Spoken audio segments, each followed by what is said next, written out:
Subaybayan natin ang kwento ng isang manugang na inapi ng kanyang mother-in-law dahil sa inaakalang siya ay isang pauunan at isang pipi. Simulan natin ang kwento. Kabanata 6 hanggang Kabanata 10. Kabanata 6. Nang magkita ang dalawang bayaw, naghiwalay sila kaagad. Dumilim ang mukha ni Han Ying sa isang sandali, at ang kanyang kamay sa dilim ay kinurot ang braso ni Chu Jing. Masakit ang kinain ni Chu Jing pero hindi siya naglakas loob na magsalita, hindi dahil sa takot kundi dahil sa kahihiyan. Hindi niya inaasahan na ang pamilya ng kanyang panganay na kapatid at pangalawang kapatid ay dinala pa si Cheng Wen para mangutya sa kanila. Hindi bihira na mag-away ang mga kamag-anak. Sa pagkakataong ito, natikman niya ito. Napakasama ng tingin ni Qin Li, at bahagyang kumunat ang noo ni Chu Qingyin. Kapag nakita ng bayaw ang bayaw, malalaman niya kung sino ang basura. Mahinang sinabi ni Chu Hongmo, at direktang umupo. Nang marinig nila ang mga salita ni Chu Hongmo, nanigas ang kanilang mga mukha. Matapos umupo ang panganay na kapatid at pangalawang kapatid, mabilis silang nakabawi. Pangit pa rin ang mukha ni Han Ying, anong pinagsasabi mo?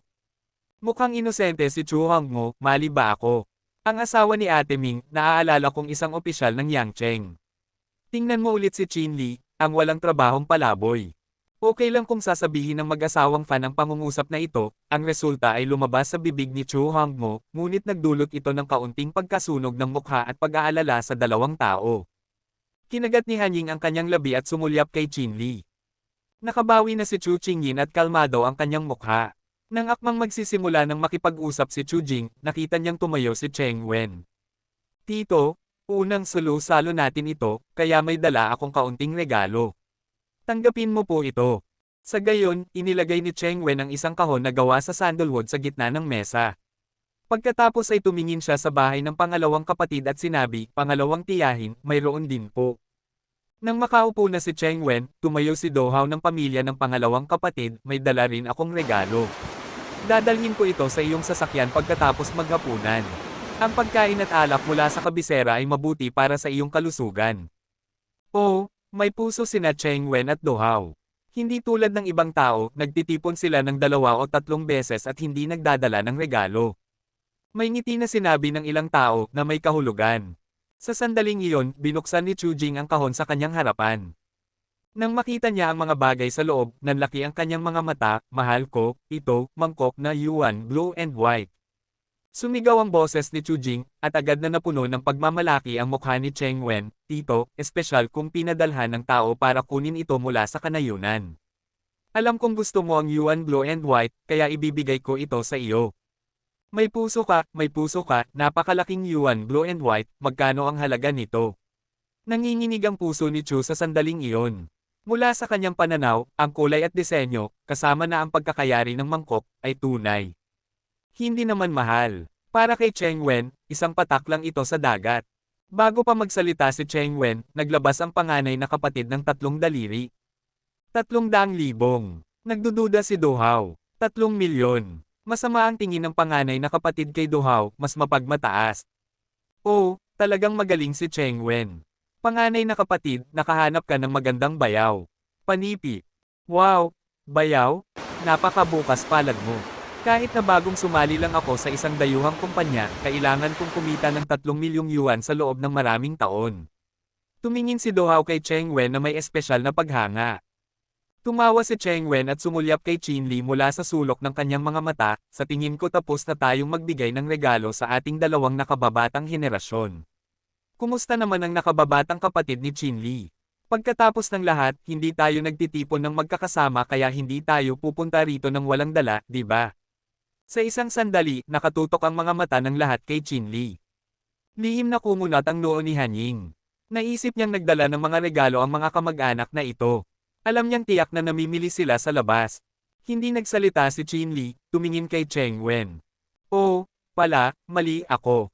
Ikaw ay isang may kapansanan, hindi ka marunong magsalita, at ikaw ay isang pasanin. Tiyak na wala kang gaanong pera sa iyo. Hindi, wala namang problema. Nakangiting sinabi ni Cheng Wen. Pero partikular na masakit ito sa mga tainga ng mga tao, dagdag niya, gayunpaman, kahit na may kapansanan ka, hindi ka dapat umasa dito para lang suportahan ng iyong kapatid ang kanyang pamilya. Kung hindi, ipupromote ako sa section chief ngayon. Kulang pa rin kami ng isang garbage sweeper. Ang sweldo sa isang buwan ay hindi gaanong kalaki, pero may 1,000 yuan, paano kung pumunta ka sa akin? Ang pangungusap na ito ay masasabing nagbaba kay Chinli sa alikabok. Mas pangit ang mukha ni na Han Ying at Chu Jing. Pinagsisisihan nila kung paano nila nahanap ang ganitong lalaki para maging bayaw. Bahagyang kumunat ang noo ni Chu Qingyin. Talagang napahiya siya ngayon. Naisip niyang nagbago na si Chinli. Anong pagbabago? O kaya ay masisigawan din siya pero hindi siya makapagsasalita ng kahit isang salita. Pero mabuti na rin iyon. Hindi karapat-dapat si Chinli na alagaan siya. Ang dahilan ng paghahanap kay Chinli ay para itago ang kanyang layunin. Nang maisip ito, sinanggalang ni Chu Qingyin ang paligid, hawak ang isang mobile phone para mag-browse ng balita. Namula ang mukha ni Chu Hongmo, kinagat niya ang kanyang mga ngipin, kung ako sa iyo, matagal na akong umalis, nakaupo ka pa rin dito para mapahiya ang iyong kapatid. Malinaw na narinig ni Chinli ang kanyang mga salita. Gumalaw ang kanyang bibig at dahan-dahang sinabi, masyadong huli na ngayon. Wala akong dalang regalo, babalik ako para i-supply ka. Nang matapos ang kanyang boses, natigilan ang dalawang pamilyang tumatawa at tumingin kay Chinli na may nakanganga. Ikaw, hindi ka ba pipi? Bakit ka nagsasalita? Nang makaramdam sila ng kaluwagan, napagtanto nila kung ano ang sinabi lang ni Chinli. Biglang kumislap ang pagkasuklam sa mukha ng pangalawang kapatid, kalimutan mo na, ano ba ang kaya mong ipadala? Kahit na marunong ka ng magsalita, isa ka lang na walang silbing tao na hindi makakagawa ng kahit ano. Sa ikalawang kalahati ng pangungusap, maliit ang kanyang boses, pero narinig pa rin ito ng lahat pero hindi naramdaman ng pangalawang kapatid na masyadong mabigat iyon. Hindi niya naramdaman na napahiya siya. Sa kanyang palagay, nang piliin niya ang bayaw na ito, dapat naisip ni Chu Jing na siya ang magdadala ng mga ito. Tumawa si Chinli, kahit ano pa man ang ipadala ko, mas praktikal ito kaysa sa isang peking mula sa bayaw na si Cheng. Ano, Chinli? Anong ibig mong sabihin? Anong ibig mong sabihin na nagpadala ako ng pekeng? Kinuha ko ito mula sa kanayunan. 3 milyon ang halaga nito. Biglang tumayo si Cheng Wen at sinampal ang mesa. Si Chinli ito. Sinisiraan mo si Cheng Wen dahil hindi mo kayang bilhin ito. Sumunod din ang pangalawang kapatid.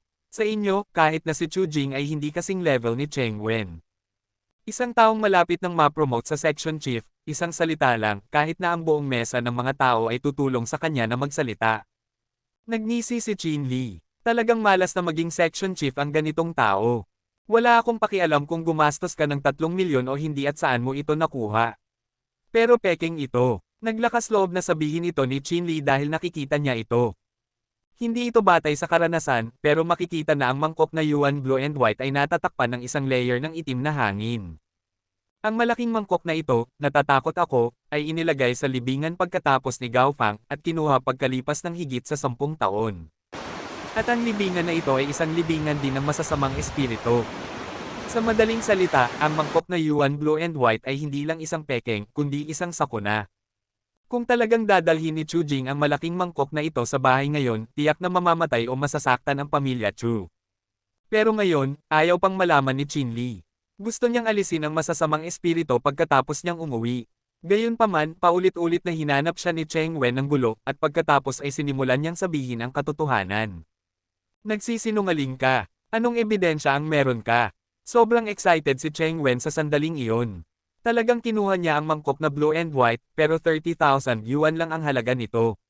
Sinabi rin sa kanya nang tumanggap na walang sino man ang makakakita na peking ito dahil pinananatili nila ito sa libingan. Iyon ang ipinangako ng lalaki. Habang mas excited si Cheng Wen, mas nararamdaman ng mga tao na hindi siya si Chinli. Walang nag-iisip kung bakit siya sobrang excited. Talaga bang sinasaksak siya ni Chinli? Chinli? Manahimik ka. Nagalit na si Chu Jing. Nahihiya si Han Ying. Nang dumating siya, sinabi niya kay Chinli na magpatuloy na maging pipi. Huwag kang magsalita. Sino ang nakakaalam na hindi sumusunod si Chinli? Tingnan natin kung paano niya haharapin ang lalaking ito. Hindi makapaniwala sina Chu Qingyin at Chu Hongmo. Tinakpin ni Chu Hongmo ang kanyang mukha at ayaw niyang makita si Chinli. Inilahad ni Chu Qingyin ang kanyang kamay, hinawakan si Chinli at tumayo, humingi ka ng tawad sa aking bayaw. Kumunat ang noo ni Chinli, kasalanan ko bang sabihin na peking ito? Paano mo naisip na kung talagang dinala ni tatay ang peking ito sa bahay ngayon at nakita ng mga outsider na peking ito, saan haharap si tatay? Nanigas ang mukha ni Chu Jing at nanlamig ang kanyang puso. Oo, Dinala niya ito sa bahay at nagplano na makipag-usap sa matandang kapitbahay na mahilig din mangolekta ng mga antik. Pero kung pekeng ito, hindi ba siya tatawanan hanggang sa mamatay? Suhol ng isang pekeng. Nang maisip ito, tumigil sa pagsasalita si Chu Jing. Dumilim ang mukha ni Chu Qingyin, kung hihilingin kung humingi ka ng tawad, hihingi ka ng tawad sa akin. Bakit napakarami? Kung pupunta ka sa bahay ko, dapat kang makinig sa akin. Matapos marinig ito, hindi nagsalita si Qin Li ng matagal. Sa wakas, nagngisi siya. Habang akmang magsasalita ulit siya, binuksan ang pinto ng kahon, at pumasok ang waiter at nagsimulang maghain. Sa sandaling iyon, biglang tumigil ang isang lalaking dumadaan at tumingin sa likod ni Qin Li na may hindi malinaw na mga mata. Sa susunod na sandali, bigla siyang sumigaw, Ji! Shin! Biglang nagulat ang buong kahon at lumingon para tingnan ang mga tao. May dalawang tao sa likod ng bisita. Malinaw na isang malaking tao ang bisita. Natigilan si Qin Li sa isang sandali, dahan-daang lumingon. Liu, ang representante ni Liu. Biglang tumayo si Cheng Wen, na nakaharap sa pinto, at nagpakilala sa mga tao sa mesa. Ito ang representante ni Liu ng ating lungsod ng Yangcheng. Wow! Biglang, isang malaking tao talaga ito. Namamahala sa buong lungsod ng Yangcheng. Pero sino ang tinatawag lang ng katulong ni Liu kanina? Ji! Qin! Walang Qin dito. Pumasok si Liu Fasho at hindi pinansin si Cheng Wen. Sa halip, dumiretso siya kay Qin Li. Ji! Qin! Hindi ko inaasahan na makikita kita rito. Maraming salamat sa pangyayaring ito ngayon. Ngayon na nakilala na kita, magtataas ako ng isang magandang toast para sa iyo. Sa isang sandali, nagulat sina Chu Jing at Han Ying, pati na rin ang pamilya ng panganay na kapatid at pangalawang kapatid. Nasa loob ng kahon, nagulat siya. Ang malaking tao sa Yangcheng ay nagtataas ng toast kay Qin Li. Kabanata 7. Sa tahimik na kahon, dahan-dahang kumalat ang hindi komportableng atmosfera. Natigilan din si Chu Qingyin sa kanyang kinatatayuan, ang mukha ni na Chu Jing, Han Ying, at Chu Hongmo ay puno ng hindi paniniwala. Ji! Liu, hindi ka ba nagkakamali ng tao? Si Qin Li ay isang pipi lang o isang basura. Umaasa siya sa kanyang asawa para kumain at uminom. Magtataas ka ba ng toast para sa kanya? Si Cheng Wen ang unang sumagot at agad siyang nagtanong. Ang kanyang mga salita ay ang gusto ring itanong ng mga tao. Isang basura, bakit nag-alok ng toast sa kanya ang representante ni Liu? Basura, nagngisi si Liu Foshu at kumunat ang noo. Pagkatapos ay tumingin siya kay Cheng Wen. Sino ka? Nang makita na tinatanong siya ni Liu Xing, agad na sinabi ni Cheng Wen, ang pangalan ko ay Cheng Wen. Ako ang katulong ni Section Chief Liu sa Yangcheng. Kalihim, naaalala kong hiniling sa atin ni Chief Liu na bumoto noong nakaraang buwan. Siya ang magiging representante. Lumapit ang isa sa mga lalaki sa likod ni Liu Xing. Deputy Section Chief, kinunot ang noo ni Liu Xing. Sa isang sandali, nasa lalamunan na ni Cheng Wen ang kanyang puso. Sa susunod na sandali, biglang lumingon si Liu Xing at tumingin ulit kay Qin Li, Ji. Qin, may alitan ba sa inyo ni Cheng Wen? Wow! Tiningnan ng lahat ng tao sa kahon si Qin Li sa sandaling iyon. Nag-aapoy ang mga mata ni Cheng Wen kay Qin Li. Hindi niya kailanman naisip na si Qin Li, nakakatawanan lang niya, ay sobrang natatakot sa sandaling ito. Ngumiti si Qin Li. Hindi niya alam na positibo siya sa ama ni Liu Xing. Hinihiling pa nga niya kay Liu Xing na maging magalang sa kanya. Gayunpaman, nagdulot din ito sa kanya ng magandang impresyon kay Liu Xing. Sa sandaling ito, binibigyan siya ng mukha ni Liu Zhengming. Natatakot ako na si Liu Xing, na parang isang tao, ay makikita kaagad kung ano ang nangyayari sa kahon ngayon. Sumulyap si Qin Li kay Cheng Wen at nakita niya ang takot sa kanyang mga mata. Agad siyang nagwisi. Walang kwentang paninda. Hindi siya nag-aaksaya ng oras sa pakikipagtalo sa ganitong uri ng tao. Bukod pa rito, si Cheng Wen ay kamag-anak man, sobrang ginawa niya, mapapahamak lang ang pamilya Chu. Wala, bayaw ko siya. Walang alitan. Kanina lang ay pinag-uusapan lang namin kung tunay ba o pekeng ang antik na ito. Ang magaan na mga salita ni Qin Li ay nagdulot ng agarang kaluwagan kay Cheng Wen, sa isang sandali ay napansin niyang nanghihina ang kanyang mga binti. Tinulungan ni Fan Mingmang na may matatalim na mata sa isang tabi, si Cheng Wen, pero hindi siya nakaupo sa lupa. Pero ang mga salita ni Qin Li, at ang focus ng buong kahon, ay lumipat sa mangkok na yuan blue and white. Ngumiti si Liu Xing nang marinig ang mga salita. Sa halip na tanungin ang mga tanong ni Cheng Wen, mas interesado siyang tumingin sa kanila, mga antik. Hindi ba ito ang mangkok na blue and white ng Yuan Dynasty? Ang ganda ng kulay. Pala, Lao, hindi ka ba eksperto sa pagkilala ng antique? Tingnan natin kung tunay ba ito o hindi. Biglang lumingon si Liu Xing para tumingin sa isa pang tao sa likod niya at nakangiting sinabi. Umiling si Lao Wenyan na may ngiti, talagang makakahanap ng problema para sa akin ang kalihim.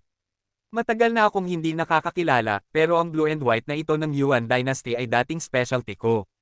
Mukhang tunay ang kulay. Ang orihinal na atmosfera ng buong kahon ay ganap na kinokontrol ni na Liu Xing at tatlong tao. Maliban kay Qin Li, lahat ng iba ay parang mga mag-aaral sa elementarya. Kahit na si Chu Jing, na nagtatrabaho sa merkado sa kalahati ng kanyang buhay, ay nararamdaman na nanghihina ang kanyang mga binti sa sandaling ito. Kalihim ito ang pag-iral na makikita lang sa telebisyon. Ngayon ay nagkukwentuhan at tumatawa siya kasama si Qin Li, na pinakamaliit nilang hinahamak, sa aking kahon. Nakuha ko ito mula sa kanayunan. 3 milyon ang halaga nito. Sinabi kong tunay ito. Mukhang medyo mahina ang paningin ng kapatid na si Qin Li, hahaha. Biglang sinabi ni Cheng Wen na nag-interrupt sa atensyon ni Lao Wu. Nang magsalita siya sa sandaling iyon, tinawag niyang kapatid si Qin Li. Halos tumawa si Qin Li nang marinig ang mga salita. Talagang isang maliksi na tao si Cheng Wen. Hindi siya nahihiya. Tulad ng alam ng lahat, hindi tanga si Cheng Wen. Malinaw niyang naramdaman na kung tinatanong ni Liu si Qin Li, may alitan ba sa pagitan niya at ni Qin Li. Sa oras na iyon, hanggat ang bibig ni Qin Li ay nagkakasalungatan, agad na tatanungin ni Liu Zhenggui ang lalaki sa paligid niya para putulin ang pangarap ng kanyang representante. Kahit na hindi niya alam kung anong malas ang kinuha ni Qin Li, hindi siya pupunta sa malas sa oras na ito. Hahaha, Qin Li, halos maliin mo ang mabuting tao. Sumagot din si Chu Jing sa oras na ito, sinabi kong mabuting bata si Cheng Wen, paano ka magbibigay sa akin ng pekeng? Nagngisi si Qin Li at tumingin kay Lao Wu, sa tingin mo ba tunay ito? Kaya sa tingin mo pekeng ito? Tumango si Qin Li. Tumawa ng malakas si Lao Wu, sa wakas ay alam ko kung bakit pinahahalagahan ka ni Liu Xing. Ang reaksyon ni Lao Wu ay nagdulot ng pagkalito sa maraming tao. Hindi mapigil ang magsalita ang pangalawang kapatid, ano ang blue and white ng Yuan Dynasty, tunay ba ito o pekeng? Nang makita na nakatitig sa kanya ang lahat, hindi nag-aalala si Lao Wu. Sabi ko lang iyon. Mukhang tunay, pero hindi. Kung titingnan mo mula sa malayo, makikita mo na isang high imitation fake lang ito. Bukod pa rito, ang pekeng ay nakaimbak sa libingan ng patay sa loob ng ilang panahon. Pekeng, patay pa. Agad na itinulak ni Chu Jing ang Yuan blue and white na ito.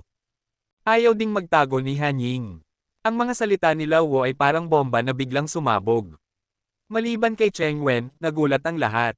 Patay na tao, malas ito, malaking malas. Ikaw. Ito, Cheng Wen? Ikaw. Paano mo maipapasa ang bagay na ito? Kinagat ni Han Ying ang kanyang mga ngipin at hindi mapigil ang magsalita. Ayaw niyang pag-alitan siya. Malamig ang mukha ni Cheng Wen sa sandaling iyon. Sinabi ni Qin Li na pekeng ito, pero maaari niyang tanggihan. Pero ngayon, si Lao Wu ito, ang tao ni Liu Xing. Tunay siyang tao at hindi siya maaaring magkamali. Hahaha, karaniwan na iyon. Pero mas mabuti kung hindi mo ito dadalhin sa bahay. Hindi ako mapag-superstitious. Karamihan sa mga mikrobyo sa ganitong uri ng libingan ay bakterya, at mas malamang na magparami ang mga bakterya sa mga high imitation na materyales. Kapag dinala mo ito sa bahay, magpaparami ang bakterya at hindi komportable ang buong pamilya. Nakangiting sinabi ni Lao Wu, Qin Li, tama ba? Gusto rin kita. Pero para sabihin ko sa iyo ang totoo, napakakatulad ng high imitation na ito. Nakikita mong pekeng ito, ibig sabihin ay maganda ang iyong paningin. Kailangan kong makipagkita sa iyo sa hinaharap, ikaw na bata, gusto kita. Sige, lahat ng gamit mo ay mga laruan na luma na. Qin ang aking mahal na tao. Tinulak ni Liu Xing si Lao Wu palayo na may pagkasuklam. Para sabihin ko sa iyo ang totoo, Qin, pupuntahan kita bukas. Sinabi ni Liu Xing, tumingin sa paligid, maaari ba akong humiram ng isang hakbang para makausap? Agad na tumango si Qin Li at sumunod kay Liu Xing palabas. Nang maisara ang pinto, natahimik ang buong kahon. Biglang nagbago ang katayuan ni Chu Jing at Han Ying. Pinagtatawanan pa nila ang kanilang dalawang pamilya, at kumukurap ang kanilang mga mukha sa sandaling ito. Sinabi kong Han Ying, dahil napakatalino ni Qin Li, kailangan mo pa ring magtago at magtago. Tingnan mo kung nagbibiro ka lang. Nag-aalangan ng nagsalita ang pangalawang kapatid na may ngiti. May mapait na mukha rin ang panganay na kapatid, iyon nga, ang bayaw mo ay mas malakas kaysa kay Cheng Wen, at sobrang lapit nila ni Liu Xing. Ang saloobin ng dalawang pamilya ay nagdulot ng pagiging mapagpakumbaba ni na Han Ying at ng apat pero mas naguluhan sila tungkol kay Qin Li. Kailan nagkita si Qin Li at Liu Xing? Ganoon ba kaganda ang kanilang relasyon? Pero maganda ang mukha ni Han Ying. Naisip niyang nagkaroon ng magandang mukha si Qin Li para sa kanya sa pagkakataong ito, at pagkatapos ay tumawa siya, haha, ang batang iyon ay palaging tahimik at ayaw makipag-usap. Sinasabi namin na makikinig siya, lalo na siyang masunurin. Ayaw din nating pag-usapan ng ganitong uri ng bagay. Hindi ba dahil natatakot tayong makaligtaan ng ating relasyon? Sino ang nakakaalam na dumating si Liu Xing ngayon? Makikita ng lahat ang pagiging mapagmataas ni Han Ying. Sa sandaling iyon, puno ng kritisismo ang dalawang pamilya, lalo na ang pamilya ng panganay na kapatid, na ang mga mukha ay mapula-pula. Talagang masakit na nasample nila ang kanilang mga mukha. Qin, dahil kapalaran nating magkita ngayon, may gusto akong itanong sa iyo. Hinailan ni Liu Xing si Qin Li papunta sa sulok ng koridor. Walang anuman, Liu Xing. Sabihin mo lang, hanggat kaya kong tulungan ka. Sabi ni Qin Li. Alam niyang ang paraan ng pag-uugali ni Liu sa kahon ngayon ay para ipakita ang kanyang kabaitan. Kahit na wala si Liu Xing ngayon, malulutas ito ni Qin Li. Para sabihin ko sa iyo ang totoo, nagkasakit ang aking ama dahil hindi siya nagkasakit hanggang 1 taon pagkatapos niyang makapunta sa aking bahay. Bago iyon, halos gumaling na ang aking ama. Bahagyang kumunat ang noo ni Qin Li. Sa wakas ay nalaman niya kung bakit naisip niyang medyo kakaiba ang sakit ni Liu Zhongguo nang makita niya ito. Pagkatapos ay si Liu Zhongguo ay parang dalawang magkaparehong gisante sa dilim, at biglang naalala niya na ang itim na hangin ay parang itim na gas sa mangkok na blue and white. Kabanata 8. Nang mga panahong iyon, nagmamadali siyang gamutin ang sakit ng kanyang ama at hindi niya ito pinansin. Ngayon narinig niya ang sinabi ni Liu Xing. Tinansya ni Qin Li na ang dahilan ng kanyang hitsura ay malamang na nasa bahay ni Liu Xing. Sa nakalipas na 2 buwan, ang aking asawa at mga anak, at maging ako, ay hindi maganda ang pakiramdam, pero wala akong makita nang magpatingin ako. Ang muli na namang sinabi ni Liu Xing ay mas lalong nagpatunay sa kanyang hula. Kaya nais kong anyayahan si Qin na bisitahin ang aking pamilya kapag may oras ka para makita ang aking asawa at mga anak. Mapait na ngumiti si Liu Xing, ako, sa buong buhay ko, ay umakyat, ang pinakanahihinayang ko ay ang aking pamilya, kaya naiintindihan ko. Tumango si Qin Li, pupunta ako sa iyong bahay bukas. Pero, sabi ni Qin, maaari ba akong mag-check ng pulso mo muna ngayon? Natigilan si Liu Xing, hindi niya inaasahan na ganoon kadali ang pagpayag ni Qin Li. Sa isang pagkakataon ay nagkaroon siya ng halo-halong damdamin para kay Qin Li, mas nagpapasalamat siya. Siyempre, iniabot ni Liu Xing ang kanyang kamay. Kinuha ito ni Qin Li at pumikit para mag-check ng pulso kay Liu Xing. Ang pulso ay napakabuti, at hindi niya makita ang hitsura ng kakulangan sa ginhawa. Kumusta, Qin? Nang makita niyang binuksan ni Qin Li ang kanyang mga mata, nagtanong si Liu Xing. Talaga nga, wala akong makita sa pulso lang. Lumiit ang mga mata ni Qin Li at nag-flick pababa ang kanyang mga daliri. Nag-flick siya ng puting kapangyarihan kay Liu Xing. Sa susunod na sandali, ang mukha ni Liu Xing, na orihinal na nakatayo sa kanyang harapan, ay biglang nagkaroon ng isang maputlang itim na hangin. Lumulutang ang itim na hangin sa ibabaw, pero mukhang kakaiba. Mas seryoso ang mga bagay kaysa sa inaasahan niya. Hindi niya alam kung ano ang nangyari sa pamilya ni Liu Xing. Talaga nga, nakita ko ang tradisyonal na gamot ng China at Western medicine, lahat sila ay nagsabi ng ganyan. Nang akala ni Liu Xing na wala nang magagawa si Qin Li. Pero sinabi ni Qin Li, alam ko ang dahilan. Hanggat pupunta ka sa iyong bahay, gagaling ka sa gamot. Ano, Qin, seryoso ka ba? Natigilan si Liu Xing, nakita niya ang napakaraming doktor, walang naglakas loob na magsabi ng ganyan. Gaano ka kasigurado? Ngumiti si Qin Li, 100%. Mabuti, sobrang excited si Liu Xing. Bukas ay magpapadala ako ng tao para sunduin ang aking asawa sa aking bahay. Hanggat magagamot mo ang aking asawa at mga anak, sigurado akong magkakaroon ng magandang gantimpala si Liu. Nang magkasundo ang dalawa, ibinalik ni Liu Xing si Qin Li sa kahon, at umalis na lang. Nang bumalik si Qin Li, biglang naging napaka-intimate ng dalawang pamilyang naghamak at champagne pa nga siya kanina. Patuloy na kinukuha ni Qin Li ang mga gulay, humihingi ng tawad. Lumapit pa nga si Do-hao kay Chin-li gamit ang kanyang baso, "Bayaw, hindi ko inaasahan na ganoon ka pala kalakas. Iginagalang kita para sa basong ito. Hahanapin kita para magpatulong sa hinaharap." Magalang na nagsabi si Chin-li ng dalawang pangungusap, sumimsim ng Beiju, at sumulyap kay Cheng Wen. Ang blue and white ng Yuan Dynasty ay nakalagay ngayon sa tabi ni Cheng Wen.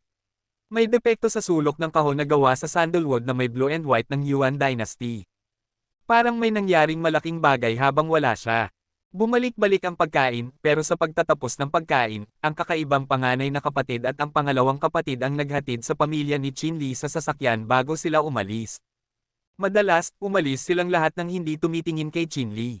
Nagmaneho ang pamilya pauwi, at walang nagsalita sa buong biyahe. Kahit na si Hanying, na nagsasalita ng masama kay Chin-li ng 2 beses sa isang araw, ay nakangiti ngayon. Kahit na pagkatapos umuwi, kinusa ni Hanying na hilingin kay Chin-li na magpahinga ng maaga. Mahigpit na kumunat ang noo ni Chu Hangmo, hindi siya sanay na ang basura sa bahay ay biglang pinahahalagahan. "Hindi ko alam kung anong malas ang nangyari sa akin." Malamig na bamulong si Chu Hangmo, lumingon para pumasok sa silid, palihim na nagsabi na hindi maganda, kailangan niyang mag-isip ng paraan para maalis si Chin-li. Parang ipinapakita ng lahat ngayon na nagsimulang tumaas ang katayuan ni Chin-li sa kanyang pamilya. Hindi ito magandang senyales, dapat bantayan ng kanyang kapatid. Hindi niya dapat hayaang mapailalim ang kanyang kapatid sa ganitong lalaki. Nang bumalik si Chin-li sa silid, nakahiga na si Chu Qingyin at tulog na. Natutulog sila sa 2 kama. Pero ang kay Chin-li ay isang folding bed, isang malaking lalaking natutulog sa folding bed, mula sa kanyang guya pabalik ay nakalawit sa kama, napaka hindi komportable ng pagtulog. Pero hindi nag-alala si Chin-li. Humiga siya at natulog. Napakaraming nangyari ngayon mula nang magsalita siya. "May gagawin ako bukas. Hindi ako dapat maging pabaya." Nang marinig ang pagngingit-ngit sa paligid niya, puno ng pagkasuklam ang mukha ni Chu Qingyin. Nang maisip ang nangyari kay Chin-li ngayon, palagi niyang nararamdaman na may kakaiba, pero mas lalo siyang naiinis. "Parang lalabas ako para patayin ang apoy bukas." Nang maisip ito, ngumiti si Chu Qingyin sa sulok ng kanyang bibig. Matagal na niyang hindi nakikita ang taong iyon. Maaga kinabukasan, nang magising si Chin-li, umalis na si Chu Qingyin. Hindi niya pinansin kung saan pupunta si Chu Qingyin. Nang magkasama sila sa loob ng 1 taon, alam niyang kailangan lang nila ang isa't isa. Natural na hindi niya ito iisipin. Dahil sa nangyari kahapon, biglang sumando si Chu Qingyin sa kanyang mga bisig. "Umalis na ang mga magulang ko para magtrabaho, ang almusal ay nasa kusina, kumain ka na lang." Naglalaro si Chu Hangmo ng mga laro sa sofa sa ibaba. Nang makita niyang bumaba si Chin-li, agad siyang kumunat ng noo at naghagis ng isang pangungusap pabalik sa silid. Tumingin si Chin-li sa kusina, hindi siya pumasok, pero lumabas ng bahay para tawagan si Liu Xing. Sa katunayan, hindi nakatulog ng maayos si Liu Xing kagabi. Nang umuwi siya kagabi, mas lumala ang sakit ng kanyang anak at nahulog sa koma. Wala nang nakatulong ang pagtawag ng doktor. Masigasig na hinailan niya si Chin-li sa gitna ng gabi, kaya naghihintay siya ng tawag ni Chin-li. Ngayon nang makita niya ang telepono, siya mismo ang nagmaneho para sunduin si Chin-li. Medyo nagulat si Chin-li nang makilala niya si Liu Xing, pero nang makita niyang ang itim na hangin na dumadaloy sa ibabaw ng balat ni Liu Xing ay kumalat na sa kanyang itaas na katawan, puso, at baga, naunawaan ni Chin-li. Parang lumalaki ng lumalaki ang paggalaw ng bagay na iyon. Tahimik na nagkasundo ang dalawa, sumakay sa sasakyan ng walang karagdagang salita, diretso sa bahay ni Liu Xing. Bago pumasok sa bahay, narinig ni Chin-li ang isang paghikbi, hindi isang iyak, hindi ang hangin. Ang boses na ito ay napakakakaiba na maaari itong makaapekto sa isip ng mga tao. Tumingin si Chin-li sa gate ng ilang sandali, pero wala siyang makita kahit na matagal na. "Tere na, Ji. Xing." Sobrang nag-aalala sina Liu Xing at ang iba pa. Tumango si Chin-li, "Pumunta muna tayo para makita ang iyong asawa at mga anak." Dali-daling dinala ni Liu Xing si Chin-li sa pangunahing silid. Nang makarating sila sa pangunahing silid, nakarinig sila ng matinis na iyak. Napakakakaiba ng iyak, parang multo. Nanginginig si Chin-li at lumiit ang kanyang mga mata. Akala niya ay geomantic omen lang ng pamilya ni Liu Xing, pero ngayon ay hindi na ganito. Sa mundong ito ng buhay ng tao, maraming bagay ang hindi maipaliwanag ng karaniwang pangunawa. Ang kakayahang nakuha niya, ang biglang natutunan niyang kasanayan sa medisina, at maging ang itim na chi ay hindi makakalkula ng karaniwang pangunawa. Bilang karagdagan sa mga ito, may isang napakakatwirang bagay na ayaw talagang harapin ni Chinli. Iyon ay ang madalas sabihin ng mga ordinaryong tao, mga maruruming bagay. Ang iyak ng bata kanina ay malinaw na hindi boses ng tao. Natigilan si Liu Xing sa isang sandali, at natakot ang buong tao, ang aking anak, paano? Gusto niyang sabihin, paano magagawa ang ganitong tunog?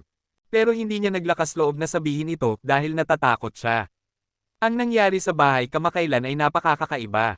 Bilang isang kalihim, hindi niya dapat isipin ito sa ganoong paraan. Pagkatapos ng lahat, oras na para sugpuin ang pamahiin. Pero, talagang hindi niya ito maipaliwanag gamit ang agham. Mabilis silang pumasok at nakita ang isang eksena na halos ikamete ni Liu Xing. Nakita nila ang batang nakahiga sa kama, mukhang mga 10 taong gulang, nanginginig na parang salon, ang kanyang ulo ay halos napilipit sa isang nakakatakot na anggulo, at patuloy siyang naglalabas ng bula sa kanyang bibig. Ang matinis na iyak ay nagmula sa kanyang bibig na naglalabas ng bula. Ang babaeng nasa tabi ng bata, may luha sa kanyang mukha, ay naguguluhan sa pagpupunas ng bata gamit ang isang tuwalya. Xiao Jia? Xiao Jie? Anong nangyari sa iyo? Nakita ni Liu Xing ang hitsura ni Liu Jia at tumakbo kaagad patungo sa kanya. Nang makita ito, biglang hinawakan ni Qinli si Liu Xing, huwag kang pumunta dyan.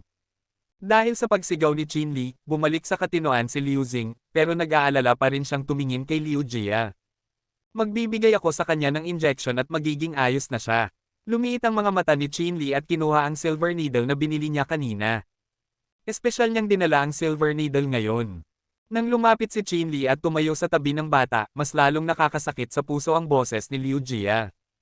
Pero nang imulat niya ang kanyang mga mata para makita si Qinli, bigla siyang natigilan, at pagkatapos ay tumigil din ang pagyanig ng kanyang buong katawan, ang isang pares ng maliwanag na mga mata ay puno ng takot.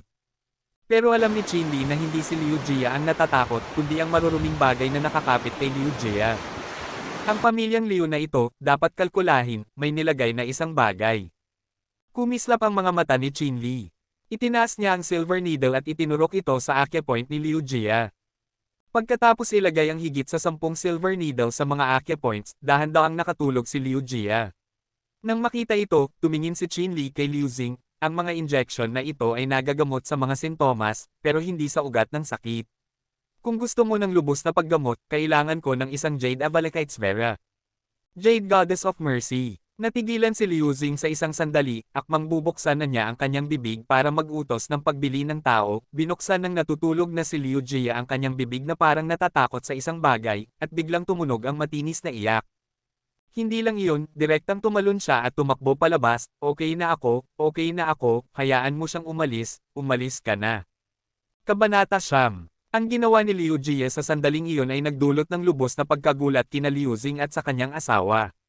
Mabilis na kumilos si Qinli, 2 hakbang para maabutin si Liu Jia, isang kamao ang nagdulot ng pagkawala ng malay kay Liu Jia. Jie Chenjing? Ang asawa ni Liu Xing, ay nanginginig. Anong ginagawa mo sa pagsuntok sa aking anak? Sumigaw siya, at nagpumilit na agawin si Liu Jia mula sa mga kamay ni Qinli. Kumunat ang noo ni Qinli, ang iyong anak ay sinapian ng maruruming bagay.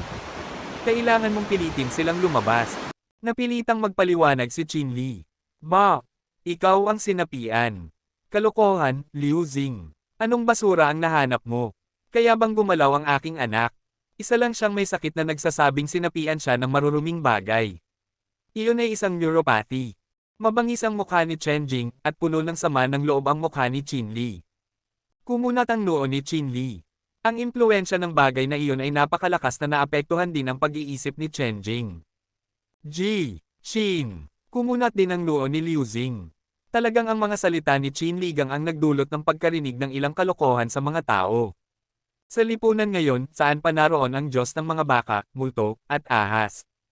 Bukod pa rito, si Liu Xing ay ang kalihim ng partido. Deboto siya sa kalayaan, pagkakapantay-pantay, katarungan, batas, pagmamahal sa bayan, dedikasyon, katapatan, at pagiging palakaibigan. Paano niya tatanggapin ang pamahiin na ito? Natural na naunawaan ni Qinli, kaya hindi niya ito sinabi noong una, pero ngayon ay halatang nakikialam si Chenjing sa kanyang mga aksyon. Sa kabutihang palad, sa oras na ito, bumalik na ang taong lumabas para bumili ng Jade Guanyan. Agad na kinuha ni Qinli ang Jade Guanyan sa kanyang kamay, pinutol ang kanyang daliri at nilagyan ng sariwang dugo.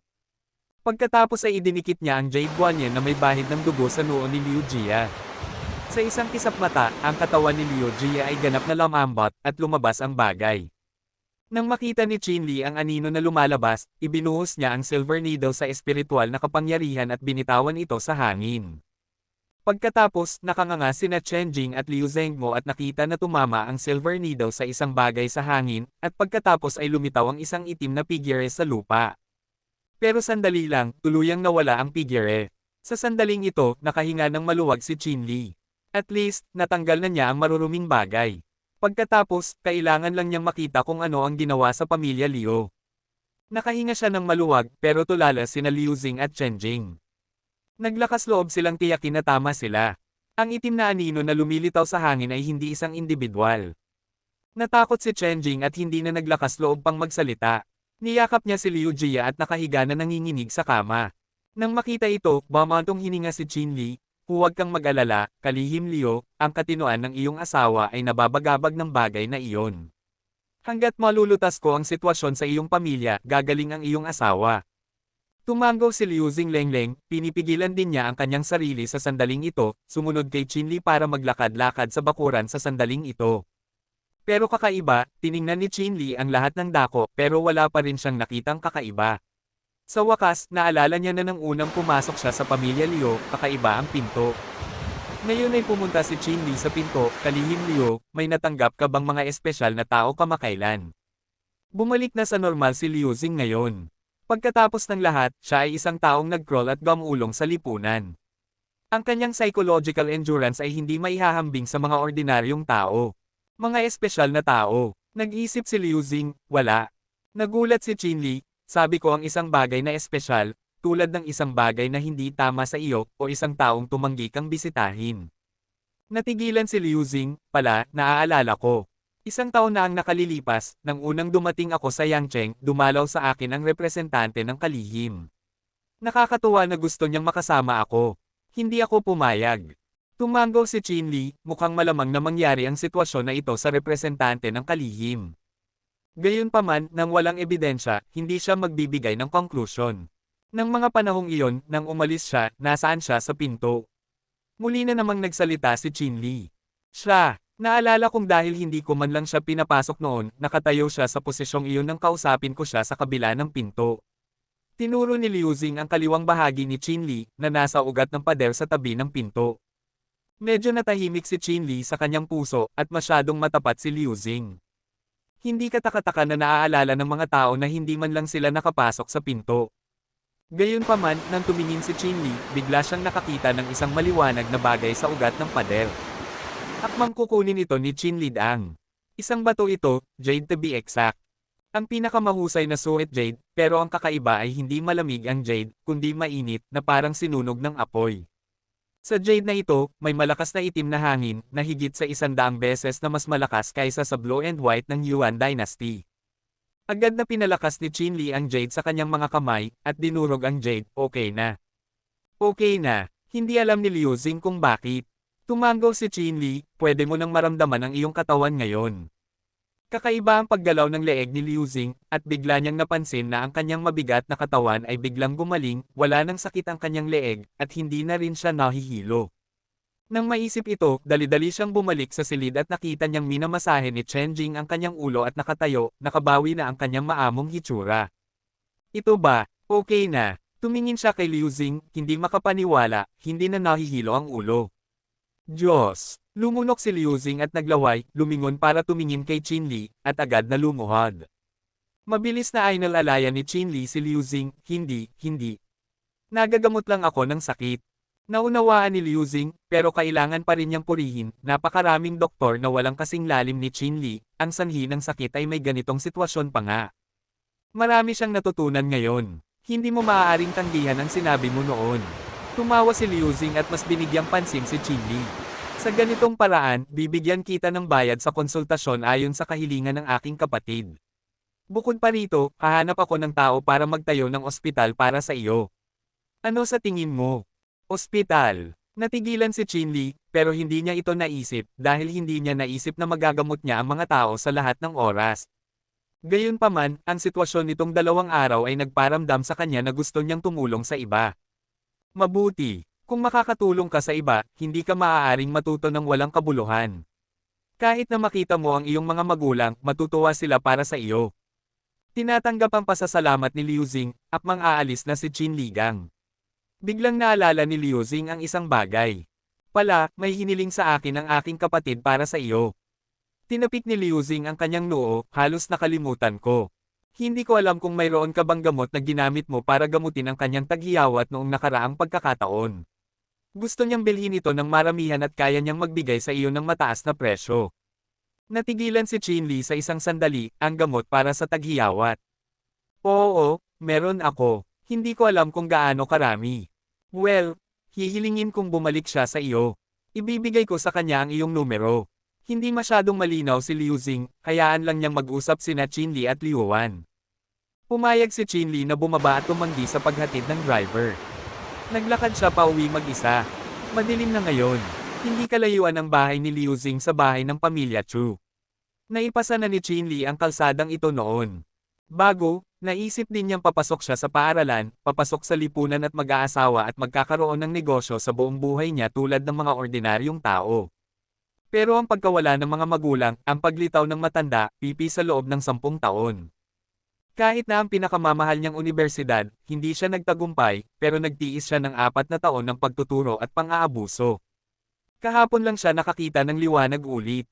Naisip ni Chinli ang mga nakaraang pangyayari, dahan-daang naglakad, hindi sinasadyang nakarating sa isang maliit na eskinita, may mahina na yapot sa likod.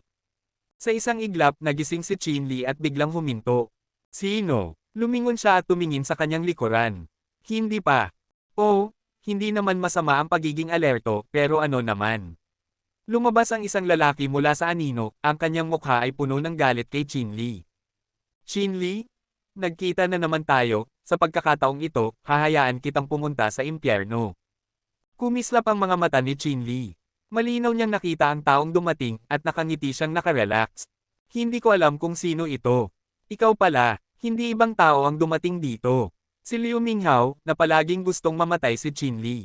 Oo, ako ito. Mukhang matagal mo nang alam na darating ang araw na ito. Mayroon ka pa rin kaalaman sa sarili.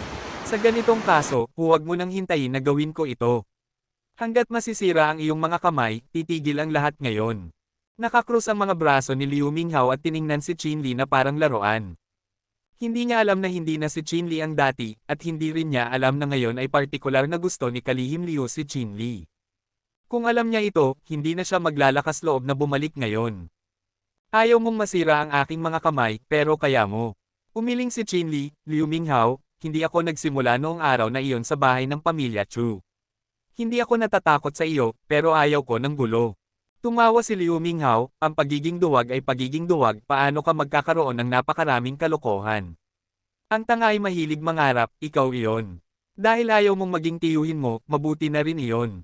Mga kapatid, bibigyan ko ng 10,000 yuan ang sinumang magbibigay sa akin ng kanyang 2 kamay muna.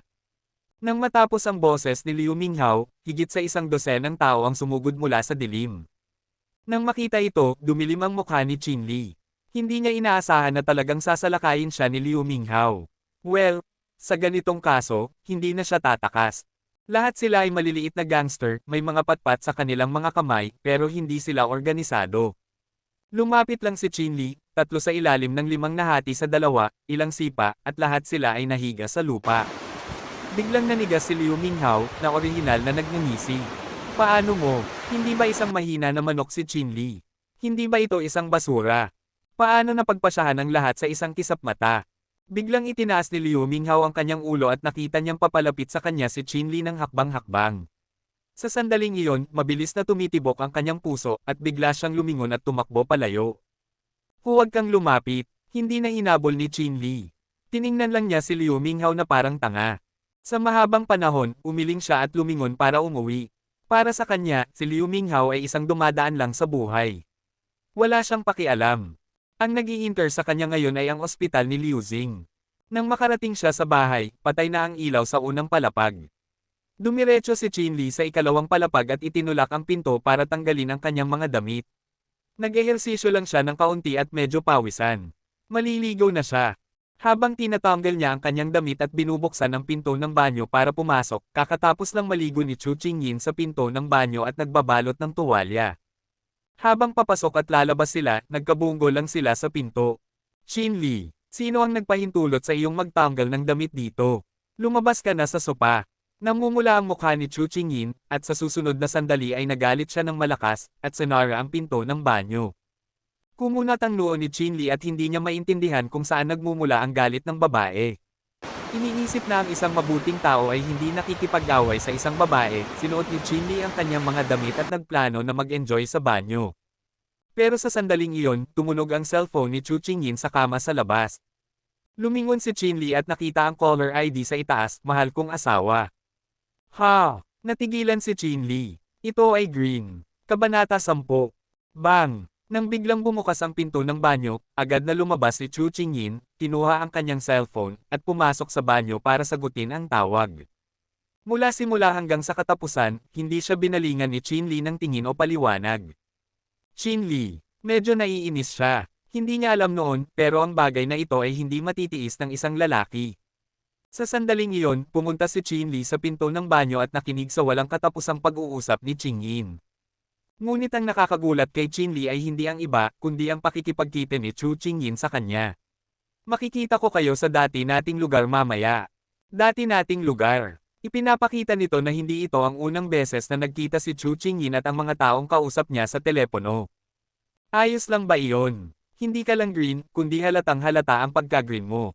Ngayon na nakita na niya ito, kailangan niyang alamin kung ano ang nangyayari. Una, mausisa siya kung sino ang nag-akit kay Chu Qingyin. Pangalawa, gusto niyang tiyakin kung mali ba ang kanyang pagkakaintindi. Isa pa, natatakot siya na matchit si Chu Qingyin at maengkwentro ang panganib. Kinagat ni Chinli ang kanyang labi. Nang siya ay tahimik, naalala niya ang sinabi ng matanda. Kung kaya niyang tiisin, titiisin niya. Ngunit ngayon, kaya na niyang magsalita. Mabuhay siya sa mundong ito nang may bagong saloobin at hindi na niya sasayangin ang kanyang kakayahan. Pagkatapos bumaba ni Chinli, humiga siya sa sofa sa sala at nagkunwaring natutulog. Hindi nagtagal, nakita niyang nagbibihis si Chu Qingyin, hawak ang susi ng bahay at mabilis na lumabas, may masayang ngiti sa kanyang mukha. Pagkalabas ni Chu Qingyin, agad siyang sinundan ni Chinli. Nakita niyang nagmamaneho palayo si Chu Qingyin. Sa kabutihang palad, maraming sasakyan sa lugar na ito sa gabi. Agad na sumakay si Chinli sa isang taxi at umupo, manong, pakisundan ang sasakyan sa harap. Natigilan sandali ang driver, tumingin sa sasakyan sa harap niya, at pagkatapos ay sinabi, kabataan, kung gusto mo ang iba, sabihin mo sa kanila. Labag sa batas ang sundan sila ng ganito. Iniisip ni Chinli kung paano lutisin ang problema nang makita niya ang eksena. Nang marinig ang malamig na mga salita ng driver, halos mas amid siya sa kanyang sariling laway. Hindi niya alam kung tatawa ba siya o iiyak, manong, hindi po ganoon ang iniisip mo. Umiling ang driver at halatang hindi nakinig sa paliwanag ni Chinli. Sumunod siya sa isang babae sa sasakyan sa gitna ng gabi. Bukod sa pagkagusto sa iba, pwede ba siyang pumatay? Hindi alam ni Chu Qingyin na sinusundan siya ni Chinli. Nang huminto ang sasakyan, hindi na siya makapaghintay na pumasok. At sa likod ng pilay ni Chinli ay may kulubot. Ito ay ang bar. Sa halip na bumaba agad, nagdagdag si Chinli ng 10 yuan sa bayad ng driver at hiniling na maghintay sa loob ng sasakyan ng 2 minuto para maobserbahan ang sitwasyon. Sikat ang bar na iyon sa Yangcheng. Karamihan sa mga naroon ay mga kabataan. Pagdating ni Chu Qingyin sa pinto ng bar, isang babae na nakasuot ng crop top ang lumabas at niyakap si Chu Qingyin. Akala ni Chinli ay kaibigan ito ni Chu Qingyin, ngunit sa sumunod na sandali, halos mapang-anga siya. Nakita niya sina Chu Qingyin at ang babae na naghahalikan sa mismong pinto. Bigla na lang parang sumabog ang ulo ni Chinli. Napagtanto niya na ang nasa caller ID na asawa ay isang babae pala. Kaya pala gusto ni Chu Qingyin na pipi ang maging asawa. Kaya pala ayaw niyang matulog kasama si Chinli. Lumalabas na babae pala ang tipo ni Chu Qingyin.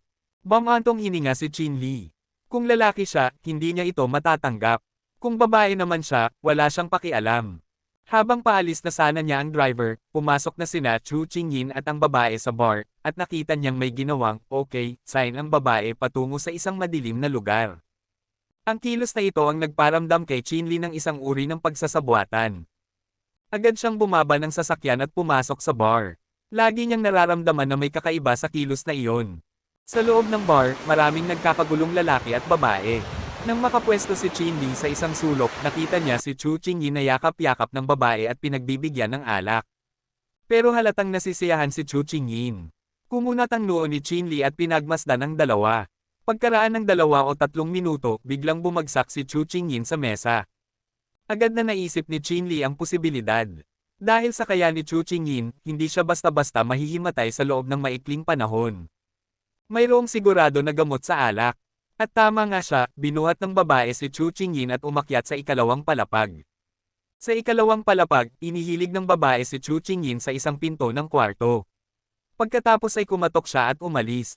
Pero pagkaraan lang ng 2 o 3 segundo, bumukas ang pinto at may 2 malalaking kamay na sumalo at kinarga si Chu Qingyin papasok.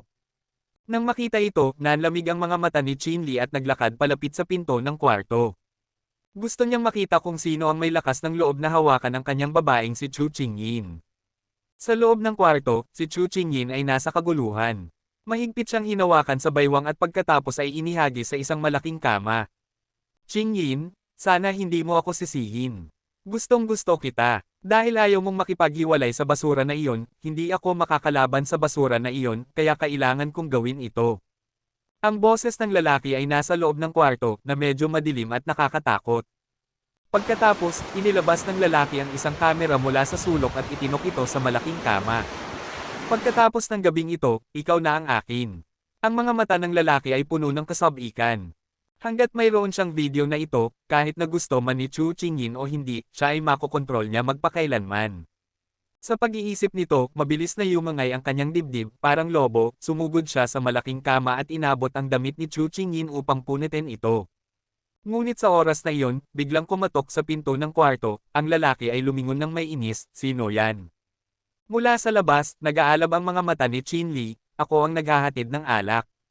Kumunat ang noo ng lalaki, mahirap bang padalhan lang ng babae? Sa pag-iisip nito, ngumiti siya ng bahagya, binuhos ang alak kay Chu Qingyin, at dinilaan ito ng kaunti. Hindi ba't mas nakakaintriga iyon? Agad siyang tumayo at biglang binuksan ang pinto, ngunit ang bastos ng ngiti sa kanyang mukha ay nanigas nang makita niya malinaw kung sino ang pumasok. Chinli, paano ka naging ganoong basura?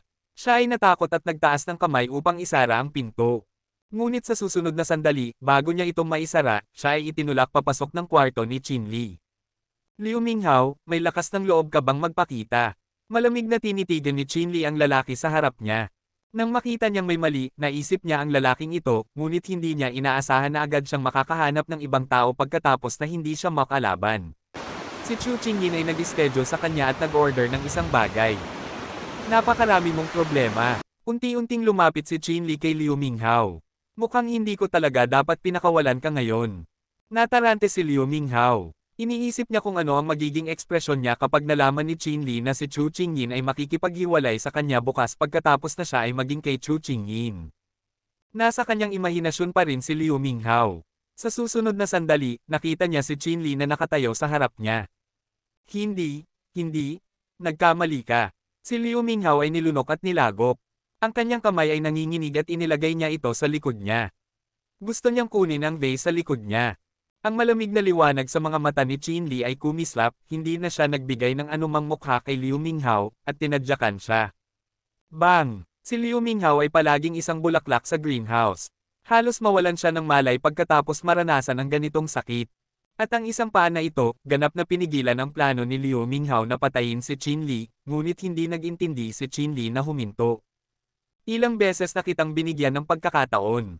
Malamig na tanong ni Chinli. Nanginginig si Liu Minghao na parang ibon. Siya ay lumuhad sa harap ni Chinli at sinabing, nagkamali ako, kapatid. Pakiusap, patawarin mo ako. Patawad. Akala mo ba'y mapapatawad kita? Ang mga mata ni Chinli ay lumabo, ang malamig na liwanag sa kanyang kamay ay kumislap, at isang pilak na karayom ang pinindot niya. Ngayon, gusto nang umalis ni Liu Minghao. Hindi niya alam kung ano ang gagawin ni Chinli. Naalala niya ang mga 12 thug na dinala niya. Nakuha siyang bugbugin sa harap ni Chinli sa isang saglit. Tama, patawarin mo ako, aalis na ako agad, hindi na ako manggahas. Tumango si Chinli, sige, kung gusto mong umalis, umalis ka. Ha! Lumingon si Liu Minghao sa kanya sa gulat. Ganoon ba kasimple si Chinli? Kumunat ang kanyang noo. Mahirap bang gawin ito ni Chinli dahil sa kanyang pagkatao? Sa isang iglap puno ng kasamaan si Liu Minghao, kinuha ang vase sa tabi niya, at itinaas ang kamay kay Chinli. Ngunit biglang bumagsak si Liu Minghao, itinapon ang vase at nagmadaling umalis sa kwarto. Sa sandaling iyon, lumingon siya at inayos ang kalat. Agad niyang kinuha ang pilak na karayom at ginamit ang acupuncture upang tulungan si Chu Qingyi na maalis ang gamot. Buti na lang at sumama siya sa akin ngayon, kung hindi, hindi ko alam kung ano ang mangyayari. Si Chu Qingyi ay nagising at nang buksan niya ang kanyang mga mata, nakita niya ang mukha ni Chinli. Sa isang sandali, naalala niyang siya ay nalasing. Ngunit ang kanyang unang reaksyon ay hindi kung ano ang ginawa sa kanya ng kanyang minamahal na palagi niyang pinagkakatiwalaan. Sa halip, sinampal niya si Chinli sa mukha. Hindi ka kasing ganda ng isang hayop. Nabigla si Chinli. Ano, sinalba kita. Ganoon ba ang ibig mong sabihin nang bumalik ka at sinampal mo ako? Sinusubukan mong maging matigas sa akin. Puno ng galit ang mga mata ni Chu Qingyin, itinuturo ang kama at sumisigaw. Tahimik si Chinli. Mukhang iniisip ni Chu Qingyin na gusto niyang gawin sa kanya ang isang bagay. Ngayon ay hindi na nagsasalita si Chinli. Ayaw niyang magpaliwanag. Sa anumang paraan, wala siyang pwesto sa puso ni Chu Qingyin. Hinayaan lamang niyang magkaroon siya ng malinis na konsensya. Hindi ko ginawa, maniwala ka o hindi. Tumayo si Chinli, itinulak ang pinto at umalis. Nang makita si Chinli na umalis ng ganoon kadali, hinawakan ni Chu Qingyin ang unan at itinapon ito sa pinto. Chinli, anak ka ng isang puta. Nang bumagsak ang kanyang mga salita, bigla niyang naisip ang isang bagay, agad na tumingin sa kanyang katawan, maayos ang pagkakadamit, ngunit may kakaibang pakiramdam sa ibaba. Hindi ba't hindi talaga siya ginagalaw ni Chinli? Well, kahit na hindi siya gumalaw, may baluktot siyang isip. Kahit na siya ay pipi, talagang hindi ito magandang bagay. Puno ng galit si Chu Qingyin at bigla niyang nakita ang video recorder sa lupa. Magandang gawa, Chinli. May video recorder ka na at sinabing wala kang ginawa sa akin. Sa pag-iisip na maaaring siya ay ma-threaten ni Chinli, handa na sanang sipin niya ito. Ngunit ang paa niya ay tumigil sa hangin. Tinitigan niya ang VCR at pinigilan ang kanyang mga ngipin. Gusto niyang makita kung ano ang nakuhang larawan ni Chinli. Kung may kopya si Chinli sa kanyang kamay, tapos na siya. Agad niyang kinuha ang video recorder at binuksan ang playback habang sinasabihan si Chinli. Ngunit sa sandaling makita ang playback, biglang nakaramdam si Chu Qingyin na parang siya ay na-shock.